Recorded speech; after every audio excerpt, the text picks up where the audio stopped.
20. Thank you. I have a message here. Okay. Let's read this again. I wish I was 20 and in love with life and still full of beans. Onward, old legs! There are long, pale dunes. On the other side, the roses are blooming and finding their labor. No adversity to the spirit. Upward, old legs, there are roses, and there is the sea, shining like a song, like a body I want to touch. And though I'm not 20 and won't be again, but 70, and still in love with life, and still full of beans. Wonderful. Wonderful, no? We can be still full of beans. We can still be full of love of life. Hmm? Maybe even more. Maybe even more. Yes, thank you. Maybe even more.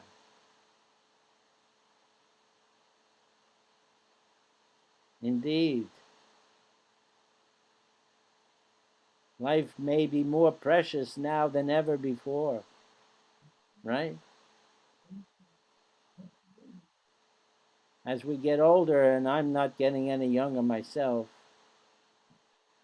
um, as we get older, we see that life is maybe not going to go on forever. You know, at least not our life. Somebody else's life will be there, which is another very interesting thing. Is that someone else really someone else? Or is consciousness constantly being renewed? Just because Hmm? we You know, thank you. Right? I mean, when there's a new baby in the world, consciousness is being renewed. It's the same consciousness, isn't it? Maybe it's a different body, a different form, but the same consciousness is there. The flame is moved to some new candle. Life renews itself all the time. We think we are coming and going, but consciousness is always present. The same consciousness. Everybody has the illusion that, whoa, we're something new and special. Uh, so I forgot what I was going to originally say. But that was a good diversion, I think. Anyway, um, preciousness, the preciousness of life.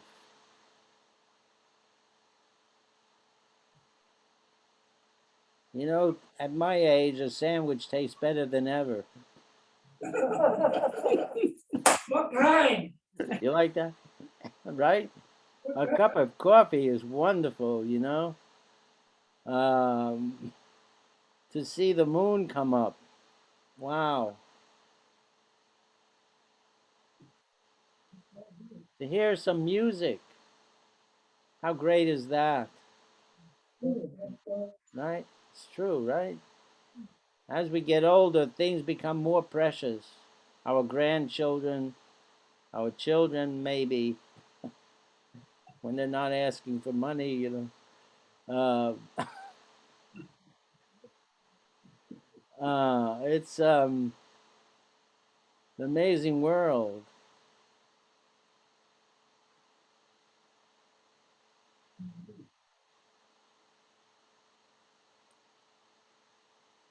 All right, we have 10 more minutes.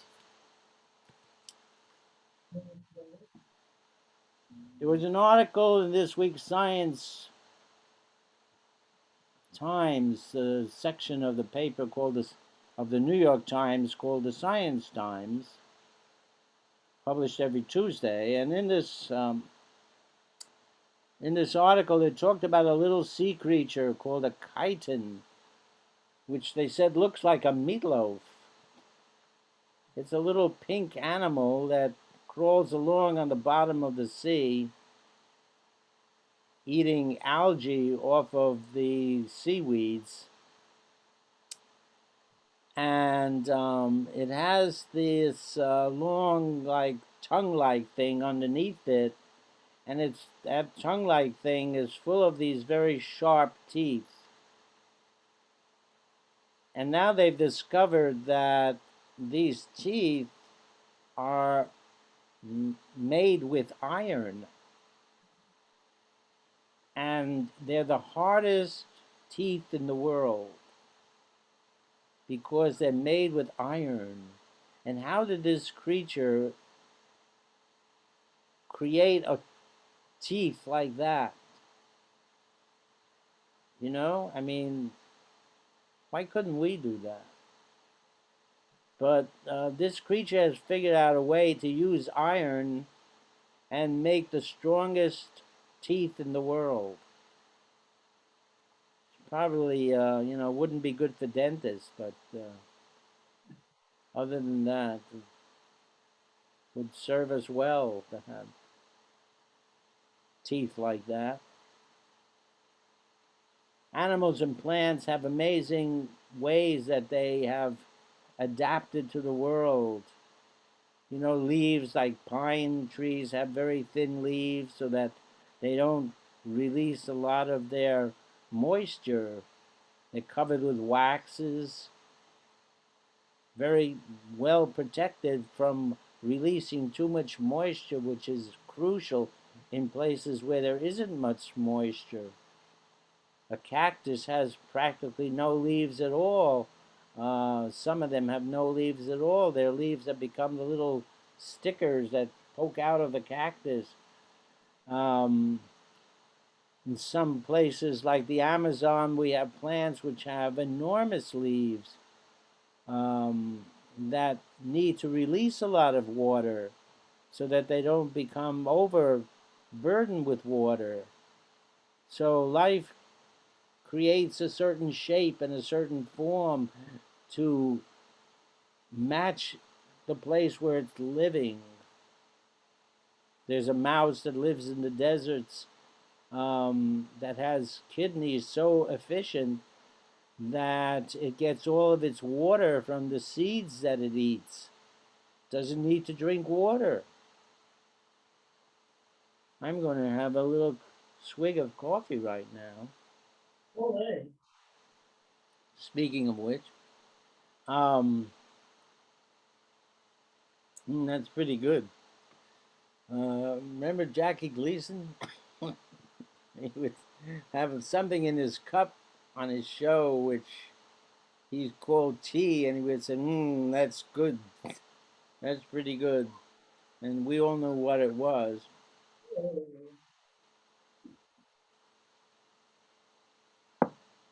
Here's the coffee. Any questions or comments?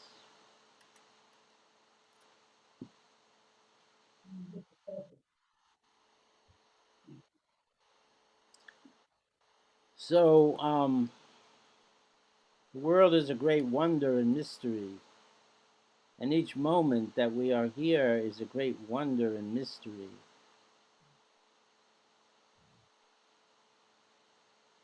Even when we sleep, we are still here. And on some level, we understand we're asleep. We have many different levels that we work on.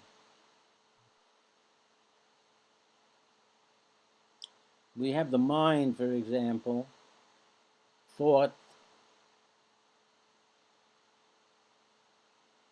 Most of us are thinking about different things all the time, but that thought is, those thoughts are like the waves of the ocean. The waves of the ocean or what's on the surface. Beneath the surface is the great depth of the ocean. We have general awareness that goes deep. A general awareness takes the outside and the inside in at the same time.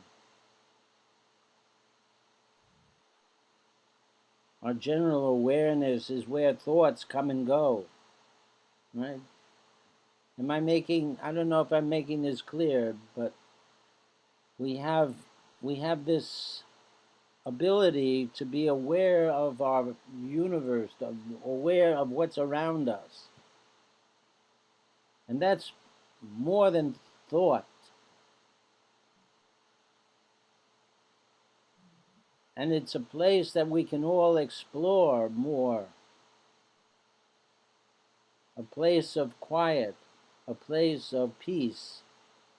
And this is what many of the religious people of the world have talked about. This is why people go into monasteries, why they do yoga, why they do meditation, to find this place of awareness, of openness, a place beyond thought, a place of peace.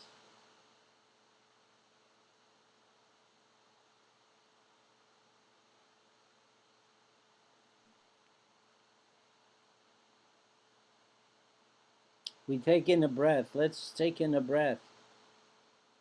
Breathing in, breathing out, just natural. Breathing in, breathing out. This breath can connect us with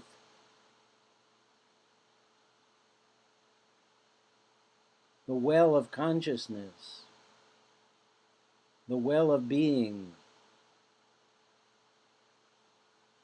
awareness.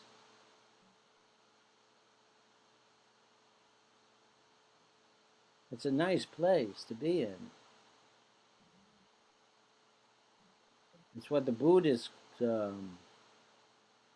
what do the Buddhists call it? Emptiness.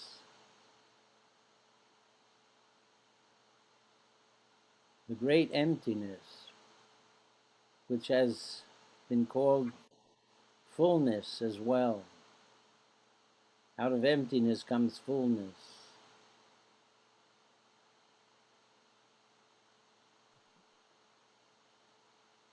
We are all the culmination of the great mystery. We are all its expression.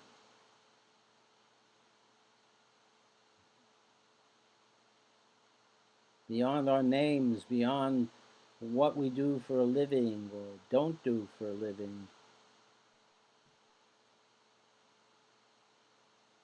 Beyond where we live and who our families are and who our friends are. We are part of the great universe that is the great wonder and mystery and has produced us. And we are more than we think.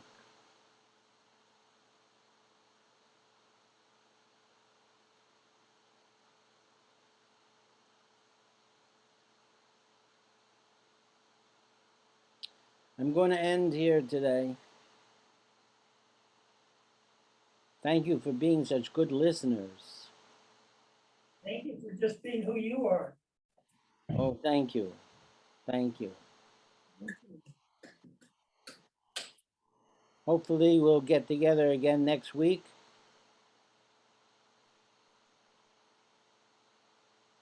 I hope that you may carry the peace that we have spoken about today with you from this meeting. The peace of the breath, the peace of our essential being,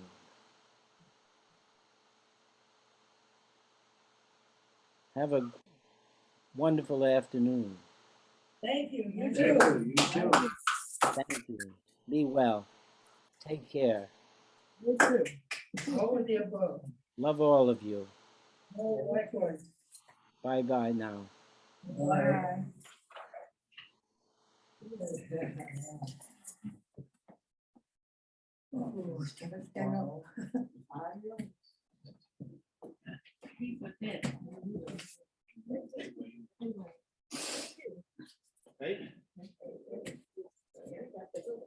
You enjoy that? Thanks, that's good, yeah. You did? All right.